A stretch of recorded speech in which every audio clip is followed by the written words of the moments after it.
Qadir Jalani Qaddasallahu Sirrah pernah diuji Allah setiap malam mimpi basah, padahal belum kahwin.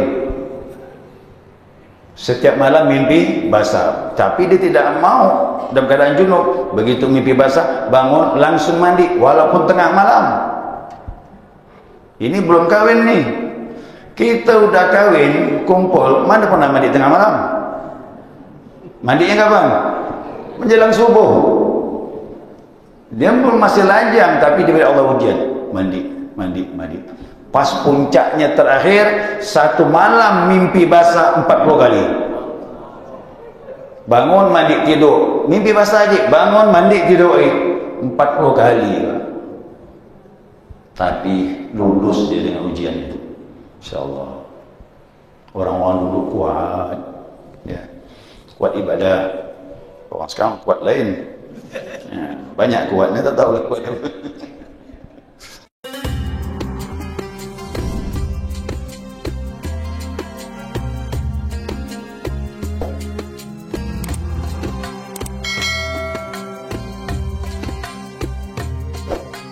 Bismillahirrahmanirrahim. Ila hadratin Nabi sallallahu alaihi wasallam. Alaniyatul qutuh wal munuh wa rusuh wa salail jasadi wa ruh wa taubatin nasuh. Bisiril asraril Fatihah. Bismillahirrahmanirrahim. Alhamdulillahi rabbil alamin arrahmanir rahim maliki yawmiddin iyyaka na'budu wa siratal mustaqim siratal ladzina an'amta 'alaihim ghairil maghdubi 'alaihim waladdallin amin. Alhamdulillahi rabbil alamin. Allahumma salli ala nuril anwar wa sirril asrar wa tiryakil aghyar miftahi babil yasar سيدنا ومولانا محمد المختار وآله الأطهار وأصحاب الأخيار عدد نعم الله وإبطاله.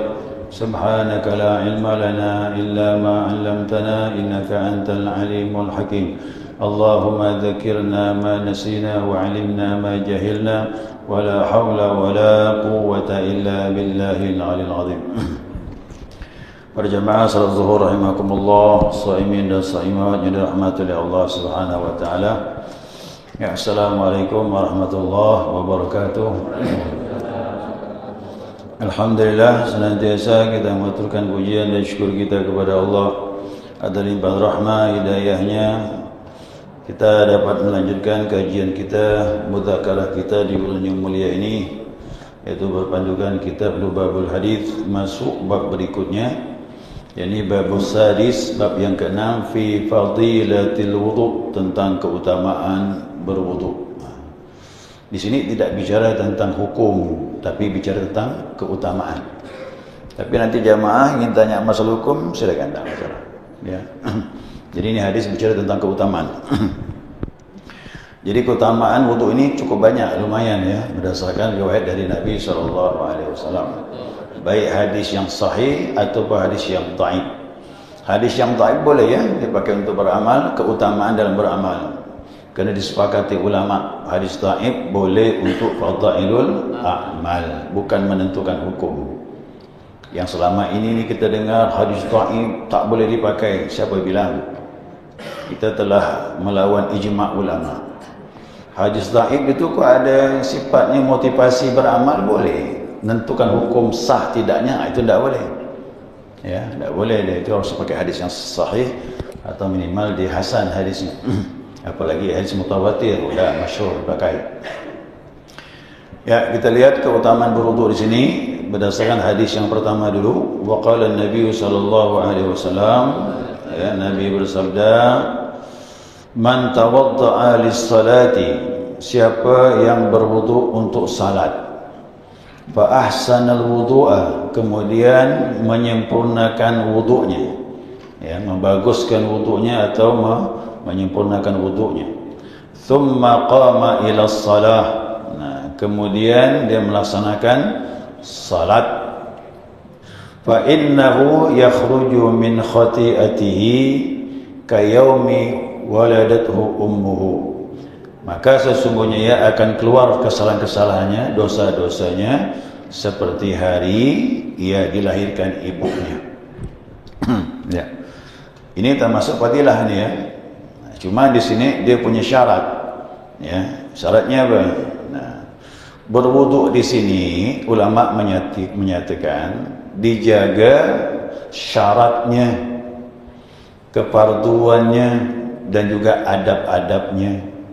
Nah, kalau ini dijaga syaratnya, fardunya, bahkan yang sunnahnya dan adab-adabnya, nah itu baru bisa didapatkan fadilah yang berdasarkan hadis Nabi SAW. Apa syarat-syaratnya? Kita ketahui syarat wuduk kan pertama apa? Ya, menggunakan air musta'mal, bukan menggunakan air suci, bukan air musta'mal dan sebagainya.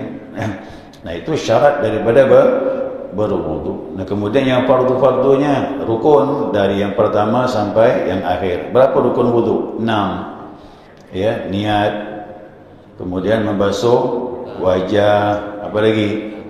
Tangan, ngusap kepala, ngusap kuping itu sunnah. Kemudian basuh kaki. Kemudian tertib. 6 tuh yang wajib. Nah, apalagi ditambah lagi yang sunnah, Masya Allah. Apa sunnahnya? Baca bismillah, kan gitu. Kemudian kumur-kumur, istinsyak, masukkan air ke lubang hidung, tiga semua nih. Ya. Nah, kemudian setelah itu baru basuh wajah. Di situ basuh wajah, di situ juga niat. Nah, situ niatnya tuh.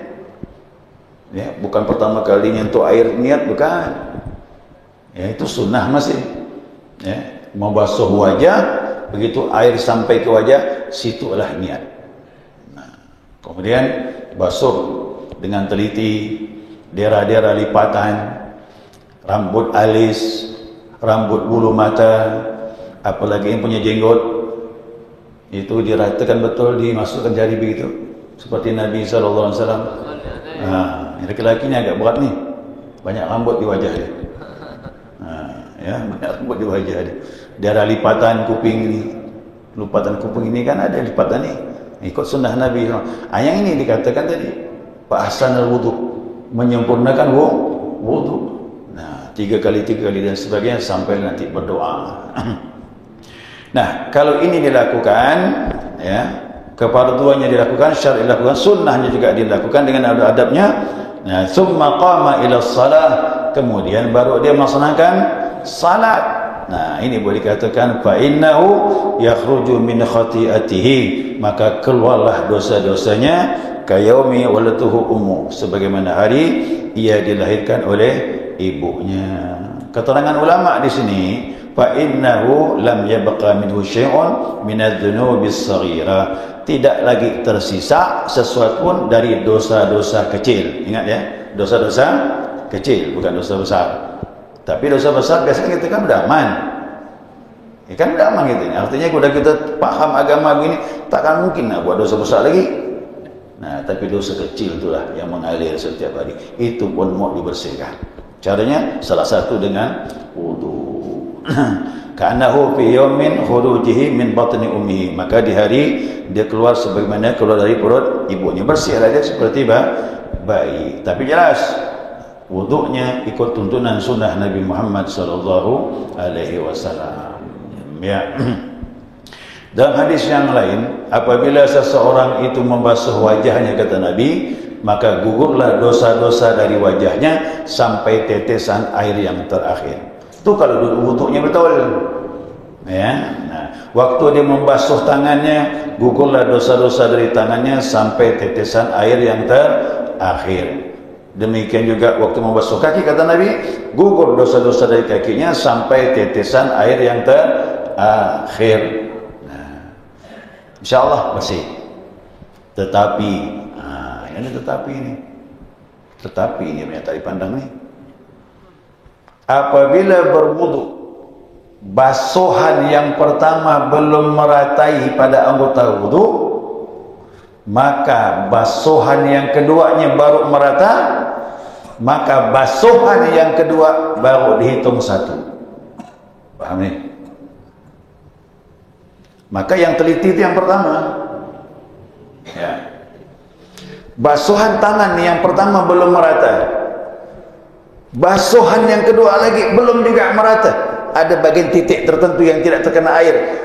Basuhan yang ketiga barulah merata semuanya. Yang ketiga baru dihitung satu. Berarti nambah berapa? Dua. Berarti sebelah kanan 5 kali jadi.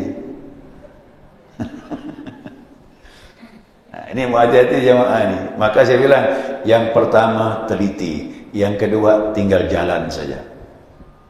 Ya, seandainya begini, saya berwuduk nih kan, basuh tangan. Nih. Bukan kerat nih. Matikan tek. Nah, matikan bagus, enggak mubazir. Tumpahkan airnya. Jalankan. Tumpahkan nih. Kalau begini nih, insya-Allah nih. Ya, rata tak nih? Ini. Yang pertama rata, yang kedua sikit ya. Udah, yang kedua gampang. Lagi. Udah. Yang kedua, ketiga gampang. Yang penting kalau yang pertama tak rata, yang kedua baru rata, yang kedua dihitung satu. Yang kedua pun belum juga merata, yang ketiga baru merata, maka yang ketiga dihitung. Yang ketiga pun belum merata, gimana? Berarti sekali pun belum dianggap mas itu. Ya, ini kadang sepele. Tu masalah basuhan. Ya. Masuk lagi mengenai tumit. Ini tumit banyak orang lalai ini. Ya, ada sahabat wudu, masuklah ke masjid salat. Nabi duduk ngobrol sama sahabat. Selesai salat Nabi tegur, ulangi wudumu dan ulangi salatmu. Kau belum salat. Keluar lagi dia, berwuduklah di luar. Kemudian masuk lagi ke masjid salat. Selesai salat, kata Nabi, ulangi wudumu dan ulangi salatmu. Kau belum salat, kata Nabi. 2 kali, 3 kali nyerah dia. Takut nih 3 kali takut. Akhirnya dia bilang, ya Rasulullah, cuma ini aku tahu. Nabi jawab apa? Well min aqabim minan nar. Celaka tumit yang tersentuh api neraka, kata Rasulullah. Artinya apa tuh? Tumitnya ada titik tertentu yang tidak terkena air. Itu masalahnya. Bagi satu titik anggota wudhu tak terkena air, batal. Batal wudhu, batal salat. Batal salat sama dengan belum salat. Makanya ambil tangan kiri ini untuk menggosok, insya Allah aman. Digosok dengan tangan kiri ini, insya Allah aman. Saya ini kan biasa juga batal wudhu, keluar wudhu lagi, wudhu dari rumah, tapi sampai di masjid kadang-kadang batal wudhu lagi. Saya lihat berapa banyak orang wudhu di luar tuh, saya lihat masya Allah, ini akibat tak belajar. Ya, akibat tak belajar. Dulu tuh wajib fardu ain masalah fikih ini. Ya. Gimana? Ini mohon maaf nih saya praktekkan nih. Begini cara dia wudhunya. Wajah bagus, tangan bagus, terakhir kaki, aman dah nih. Tapi yang saya lihat begitu wajah bagus, tangan terakhir kaki,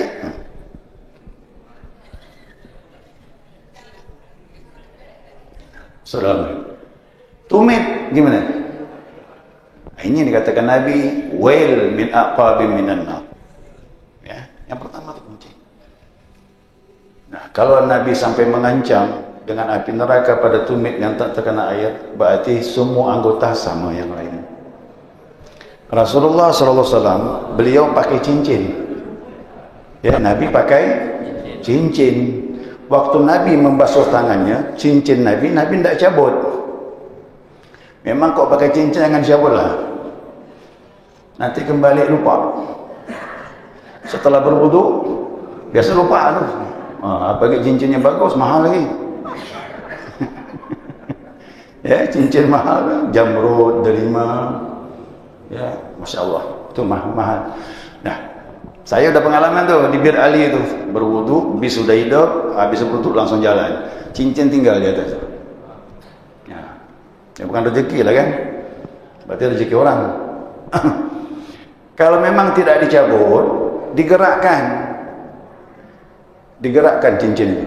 Waktu berbasuh gini, Terus cincin digerak-gerakkan gini supaya masuk air di bawah. Kharraka khatimah. Nabi itu menggerakkan dia punya cincinnya. Dan cincin Nabi itu dia punya ukirannya Muhammadur Rasulullah. Diukir Muhammadur Rasulullah. Itu cincin Nabi. Tapi kalau Nabi masuk WC, kamar kecil, dia buka. Nabi keluar, ambil lagi. Kalau kita kan tak ada kalimah, tak masalah. Tapi kalau ada kalimah jangan. Ya, jangan buat kalimah-kalimah masuk kamar kecil, tak boleh, makruh dia. Nah, cincin itu diberikan kepada Abu Bakar. Waktu Nabi mau meninggal, kasih. Abu Bakar mau meninggal, kasih Umar. Umar mau meninggal, kasih Utsman. Utsman jatuh dalam sumur itu. Hilang cincin itu. Kok ada cincin itu sekarang dilelang buat apa tu? Mahal tu. Lumayan lah ya. Bisa bangun 3 lantai macam ni. Ya kan? Lebih bagus lagi. InsyaAllah. Ya, itu kayaknya hal-hal yang sepele, tapi begitu telitinya Nabi Muhammad SAW dalam melaksanakan wudu. Apalagi beliau mandi. Beliau mandi dari kepala dulu, diremas-remas semua, darah lipatan semua, digosok dengan tangan. Nabi.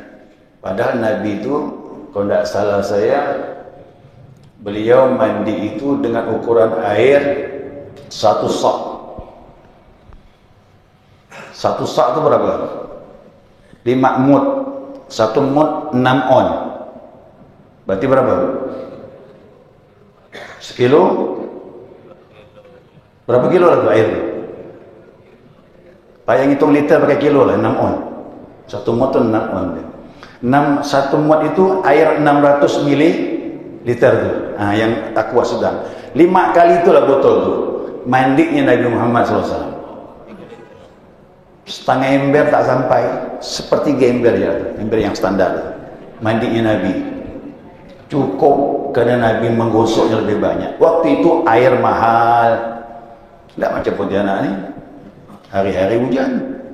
Dulu zaman Nabi setahun 2 kali hujan, 3 kali hujan, kadang setahun 1. Jadi air tu mahal.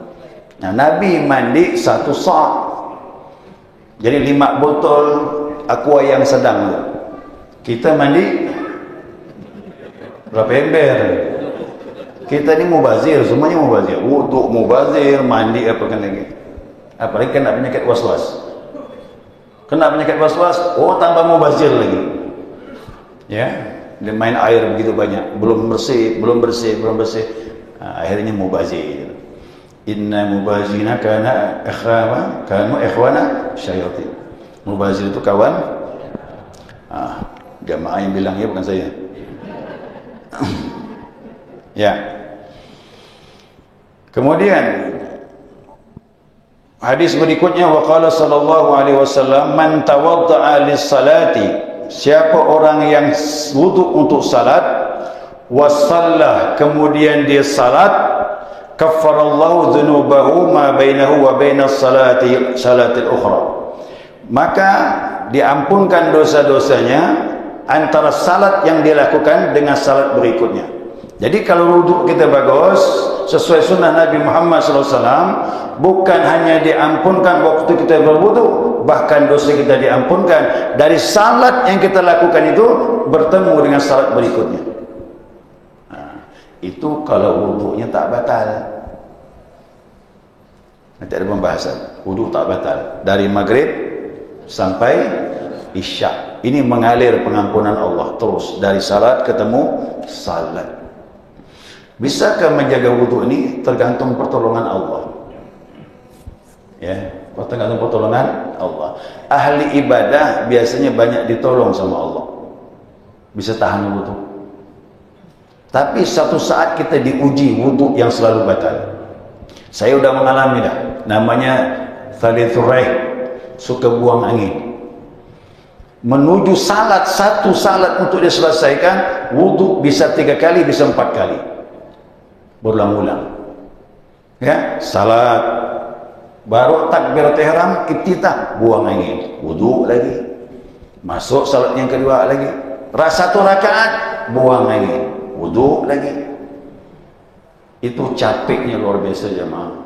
Saya merasakan itu. Kau tak sabar, tak salat kita. Gimana? Mau tayamum tak boleh, air banyak. Gimana? Itu ujian kau datang kepada saya bertahun-tahun seperti itu. Awal-awal dulu, tapi belum berumah tangga. Itu ujian datang, Masya Allah, capek gitu. Rasanya putih wajah ni, kena air terus. Ya, tapi ada masanya. Setelah hilang, tenang hati kita. Ternyata masa itu kita diuji oleh Allah. Sejauh mana kita mempertahankan ibadah. Yang tak dapat ujian tak apa-apa, syukur alhamdulillah. Tapi yang dapat ujian jalani saja udah. Mudah maunya begitu. Nah, gimana? Abdul Qadir Jailani qaddasallahu sirrah pernah diuji Allah setiap malam mimpi basah, padahal belum kahwin. Setiap malam mimpi basah, tapi dia tidak mau dalam keadaan junub. Begitu mimpi basah, bangun langsung mandi walaupun tengah malam. Ini belum kahwin nih. Kita udah kahwin, kumpul, mana pernah mandi tengah malam? Mandinya kapan? Menjelang subuh. Dia pun masih lajang, tapi diberi Allah ujian. Mandi. Pas puncaknya terakhir, satu malam mimpi basah 40 kali. Bangun, mandi, tidur. Mimpi basah aja, bangun, mandi, tidur. 40 kali. Tapi lulus dia dengan ujian itu. InsyaAllah. Orang-orang dulu kuat. Ya. Kuat ibadah. Orang sekarang kuat lain. Ya, banyak kuatnya, tak tahu lah kuat apa. Ya. Ya. Wa qala sallallahu alaihi wasallam man nama ala wudu'in fa adrakahu al-maut fi tilka al-lailah. Siapa orang yang tidur, kata Nabi, ada wudu, kemudian bertemu padanya kematian malam itu. Nah, tidur ada wudu, ajal pun datang. Fahuwa indallahi syahidun, maka di sisi Allah dicatat sebagai orang yang mati syahid. Oh, ini orang yang mempertahankan wudu setiap malam. Ya, cuman berat nih. Setiap tidur wudu. Tapi gimana nyentuh istri? Batal lah tu. Berarti wudu lagi. Ya, wudu lagi. Tapi wudu setelah bersetubuh boleh, sunnah dari Nabi SAW. Saya ulangi jamaah. Siapa yang kumpul malam, jangan dia tidur, dan jangan menyentuh makanan, dan jangan dia minum, dan jangan tidur lagi sehingga dia berwudu untuk tidur berikutnya. Itu adalah Nabi. Jadi habis kumpul mau tidur, wudu dulu, walaupun belum mampu mandi. Nah, tapi siapa yang bisa menjaga wudu setiap dia mau tidur, meninggal malam itu ditakdirkan Allah, maka dicatat baginya pahala mati syahid. Masya Allah, ini tidak mudah. Yang dapat begini ini Bilal bin Rabah. Bilal dapat ya, kerana dia wudu tak pernah putus. Itu Bilal. Sampai Bilal ini punya kelebihan, amalnya itulah dia. Setiap dia batal wudu, kemudian apa? Berwudu, salat 2 rakaat. Dan itu dikatakan Nabi, ya Bilal, laqad sami'tu na'laika fil jannah. Aku telah mendengar bunyi sendalmu di surga. Bilal badannya di Madinah, tapi sendalnya sudah kedengaran di surga. Nabi tanya, Nabi kembali dari Isra Mi'raj itu, Nabi tanya, ya Bilal, apa yang kau lakukan? Tidak ada ya Rasulullah, sama dengan yang lain. Cuma kebiasaan aku, kalau wudu aku batal, aku berwudu lagi, salat 2 rakaat, begitulah dia. Jadi tak sempat lama tanpa wudu. Batal, wudu, salat 2 rakaat. Batal, wudu, salat 2 rakaat. Itu amalannya. Gampang-gampang mudah nih. Kau bagi saya sih mudah-mudah gampang. Gampang-gampang payah bagi saya. Berat betul tu. Ya, itu Bilal bin Rabah. Dia punya amal seperti itu. Padahal Bilal ni orang kulit hitam. Ya, rambut keriting, bibir tebal. Benar. Tapi kemuliaannya, sendalnya sudah kedengaran di surga. Sendal kita di mana? Di depan dulu. Itu pun tak aman. Ya. Maka saya katakan Islam memandang, Masya Allah, walaupun kulit hitam, hamba sahaya, tapi takwanya, ibadahnya menjadikan dia mulia di sisi Allah SWT. Dan hebatnya apa lagi? Dekat dengan Nabi Muhammad SAW. Bila tu juru bicara Menteri Penerangan, dia Menteri Penerangan. Ya, kalau ada pengumuman kapan puasa, Bilal iklan, umumkan besok puasa, kata Nabi. Bilal Menteri Penerangan, langsung umumkan besok Bilal. Dia sekretaris juga, merangkap. Kalau ada tamu ingin ketemu Nabi, temu dia dulu. Temu dia dulu. Makanya siapa? Sufyan, Abu Sufyan ya. Abu Sufyan bin Harb itu sakit hati dia. Mau ketemu Nabi susah. Tapi Bilal hari-hari ketemu Nabi. Ya. Padahal Abu Sufyan itu pemuka Quraisy, nasabnya masih nyambung dengan Nabi, tapi dari atas Abdul Manaf. Bilal ni orang Afrika, kulit hitam, hari-hari keluar masuk tempat Nabi. Abu Sufyan tak bisa ketemu. Kenapa? Antri yang mau ketemu Nabi itu banyak. Nabi ni orang besar. Mau ketemu gubernur ya kita harus antri, ya kan? Ini Nabi pula, manusia terbaik, punya karismatik, orang segan dengan dia. Bukannya mudah ketemu Nabi itu. Kata sahabat yang lain, Bilal tu jangan kau cela. Kenapa? Dia termasuk awal dalam Islam. Awal Bilal tu masuk Islam, bukannya gampang. Yang lain tu Abu Sufyan kapan masuk Islam? Udah patrol Mekah, udah perang terakhir, Mekah sudah serang, orang umat Islam mengambil Mekah, selesai sudah, baru masuk Islam, berarti terakhir. Makanya yang awal Islam itu dicatat satu keutamaan yang luar biasa. Itu Bilal. Ya. Jadi kita ni maklumlah, kalau kita hidup zaman Nabi, kita ni masuk yang mana? Abu Sufyan ke Bilal? Boleh jadi kita nimbang-nimbang, benar ke hendak Muhammad bawa ni? Pasti begitu. Tapi kalau iman masuk, langsung yakin kayak Bilal. Dihantam dengan batu di dadanya, tak ada keluar kalimat kecuali ahadun ahad. Ahadun, sudah esah mengesahkan zat Allah Subhanahu wa ta'ala. Disiksa tu di padang pasir. Berat dulu Islam, bukannya gampang. Kita ni Allah tinggal nerima keturunan je lah. Bapa mak Islam, kita pun Islam, itu pun untung-untungan ibadah. Benar, mudah betul kita ni Islam. Maka kita merenung ini Bapak Ibu sekalian jamaah, itulah hikmahnya kita belajar, supaya kita mengkaji-kaji gimana orang dulu masuk Islam dengan mempertahankan wuduk macam ini. Luar biasa. Saya ni baru sadar ternyata mengamalkan wuduk ni tidak gampang. Ya, mempertahankan wudhu untuk mati syahid nih, mati syahid. Nah, kemudian Imam Ghazali menyebutkan, apa kata Imam Ghazali? Nah, bila berpendapat nih ya, dalam kitab Ihya beliau menyatakan, waqala sallallahu alaihi wasallam, Nabi bersabda, idza nama al-abdu ala taharatin, ya, apabila seorang hamba itu dia bersuci waktu dia tidur ada wudhu, urija biruhihi ilal arash, maka rohnya bisa naik melanglang buana bahkan sampai ke aras. Fakanat ru'ya sadiqah, kalaupun dia mimpi malam itu mimpinya benar. Jadi jangan salahkan ini ya, kadang-kadang orang dapat petunjuk melalui mimpi. Kenapa? Dia mukmin, tidur ada wudu, maka mimpinya biasanya petunjuk Allah Subhanahu wa taala. Rasulullah SAW awalnya tidak menerima wahyu mimpi. Mimpi Nabi besok benar, mimpi lagi besok benar, mimpi lagi besok benar. Semua para Nabi sebelum terima wahyu mimpi dulu. Nabi Yusuf AS gimana? Dia keluar dari penjara karena bisa mentakwilkan mimpi.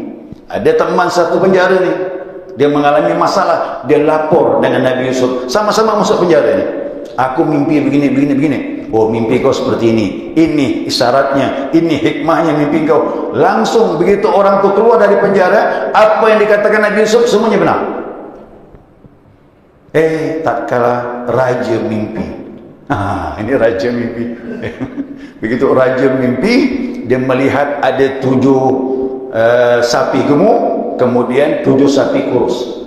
Apa maknanya? Tabib-tabib di istana tak mampu mentakwilkan mimpi. Nah, orang yang keluar dari penjara itu ngomong dengan raja, ya tuanku, temanku satu ruangan di penjara bisa takwilkan mimpi. Luar biasa, semua mimpi aku semua benar ditakwilkannya. Dipanggil Nabi Yusuf. Apa takwil aku, kata raja? Kalau kau bisa takwil, kau keluar dari penjara. Keluar. Hai tuanku, tuan mimpi 7 sapi gemuk-gemuk. Setelah ini akan datang masa subur, hasil melimpah, tanaman-tanaman insya Allah banyak panennya. Tapi setelah itu 7 sapi yang kurus akan ada 7 tahun masa paceklik. Maka hasil yang subur ini kita simpan semuanya, persediaan makanan untuk 7 tahun ke depan. Masya Allah, mimpinya benar semua itu. Makanya Nabi Yusuf diangkat menjadi menteri. Menteri apa nama itu? Buluk-buluk.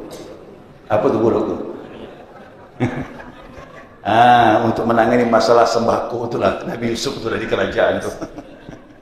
Ya, asalnya apa hikmahnya? Mimpi. Jadi mimpi ini, mohon maaf, siapa orang mukmin tidur ada wudu, mimpinya biasa benar. Ya, mimpinya benar. Kalau kita mimpi Nabi, jelas itu tak bisa lagi dah, syaitan tak bisa nyerupai. Mimpi yang lain pun tentang kehidupan bisa benar, petunjuk dari Allah Subhanahu wa taala. Wahyu putus, kata Nabi, yang ada ru'yatul haq ala mu'min, mimpi yang benar bagi orang mukmin. Ya. Dulu saya tak percaya dengan tahlil. Tahlil Pak, saya tak percaya dulu. Gimana? Mudah betul orang baca tahlil, kirimkan pahala kepada si mayat. Dulu saya begitu, tak percaya. Tapi begitu saya menekuni agama, saya mau buktikan tahlil ini benar ke tidak, sampai atau tidak. Nah, saya punya kakak meninggal dulu, kena dekat. Ya, kakak saya itu meninggal waktu itu kelas 3 SMP lah. Saya kelas 2, kena dekat sekali. Begitu saya sudah menekuni agama, tamat sekolah itu, saya teringat dengan kakak saya. Sayang betul sama dia. Kena dekat jaraknya. Akhirnya saya pun baca. Qul Allah Ahad saya baca 100 kali. Salawat baca 40 kali. Rutin saya baca. Hari pertama, kedua, ketiga, ketemu dalam mimpi. Ketemu. Dia datang pakai baju waktu dia meninggal. Itu saya lihat, kenal betul baju itu. Yang kedua, dia datang itu, saya bertanya dengan dia betul-betul masalah ini lah dia. Masalah bacaan itu. Nah, ini. Saya nak buktikan itu. Dia pun datang. Assalamualaikum. Waalaikumsalam. Senang saya. Bagaimana kau bisa datang? Minta izin, kata dia. Mau ketemu saya ini minta izin. Nah, saya tanya dia. Selama ini aku baca Qul Ahad 100 kali, salawat 40 kali kepada engkau, sampailah. Saya bilang gitu. Jadi mimpinya cerita itu ya. Sampailah. Dia bilang, senyum dia. Setiap bacaan yang kau ucapkan, bukan lagi engkau, bacaan itu menuntut untuk disampaikan kepada aku. Masya Allah. Berarti bacaan kita jangan khawatir, baca Al-Fatihah sampai. Nah, senangnya saya dapat mimpi itu lah. Karena dibuktikan oleh Allah SWT. Ingat, roh kita bisa ketemu dengan roh yang sudah meninggal. Yang penting dalam tidur kita meyakini dia sudah meninggal. Betul berarti roh dia. Tapi siapa yang mimpi orang yang sudah meninggal, dalam mimpi dia merasa dia masih hidup, bukan. Itu ya kuncinya. Kalau kita ketemu orang tua kita, ketemu orang tua, kita tahu dia sudah meninggal, berarti itu roh dia. Tapi kalau kita merasa dia masih hidup, bukan. Saya yang lebih unik lagi, mak meninggal, hajinya 2020, meninggal 2018. Nah, begitu meninggal, adik saya mimpi hari ketiga tahlilan, dia bilang apa? Wah, Itah, kata dia, aku haji gantikan adik kau, aku tak bisa pergi haji kita.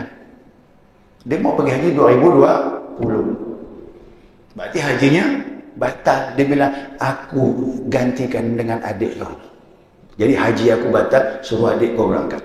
Dia ngomong itu. Jadi yang begini ini mohon maaf nih. Kalau orang mukmin ada ibadah, semua tidur itu kadang-kadang petunjuk Allah Subhanahu wa taala. Dalam kitab Ar-Ruh karangan Ibnu Qayyim Al-Zawji. Maaf nih. Ibnu Qayyim Al-Zawji itu murid Ibnu Taimiyah.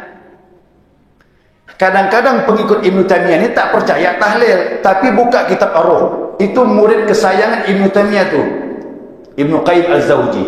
Beli kitab Ar-Ruh, udah ada terjemahan dah sekarang. Itu cerita tentang seorang anak yang mengirimkan bacaan kepada ibunya. Begitu dia ketemu mimpi dengan ibunya, dia tanya, "Bu, kalau aku ziarah dengan ibu ni, ibu mandang dah? Ibu tahu nak?" Apa kata ibunya? Bilang, "Nak, kau beri salam di pintu gerbang kuburan, aku dah mandang kau dah," kata dia. "Apalagi kau berjalan langsung di kuburanku, aku menatap engkau," kata dengan jelas. Itulah.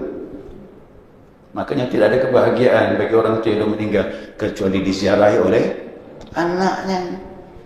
Gembira. Kita Ar-Ruh tu bahkan cerita sahabat. Cerita sahabat baju perang ini belum dibayar lunas. Sahabat yang mimpi tu ketemu kawan dia meninggal, "Tolong lunaskan baju besi aku tu yang aku pakai. Itu masih kredit," kata dia. Dibayar dengan sahabat. Bayangkan pesan memesan. Orang meninggal bisa berpesan sama orang hidup tentang masalah hutang dia. Masya Allah. Anak bilang kadang-kadang ini unik. Tapi begitulah. Bersihkan hati, wudhu dipertahankan, tidur pakai wudhu, insya Allah kadang alamat yang baik datang dari Allah SWT. Ya, ya, saya kira itu jemaah sekalian, selesai sudah. Nanti selanjutnya sebagian lagi bab wudhu ini. Ini hari berapa dah ni? 14.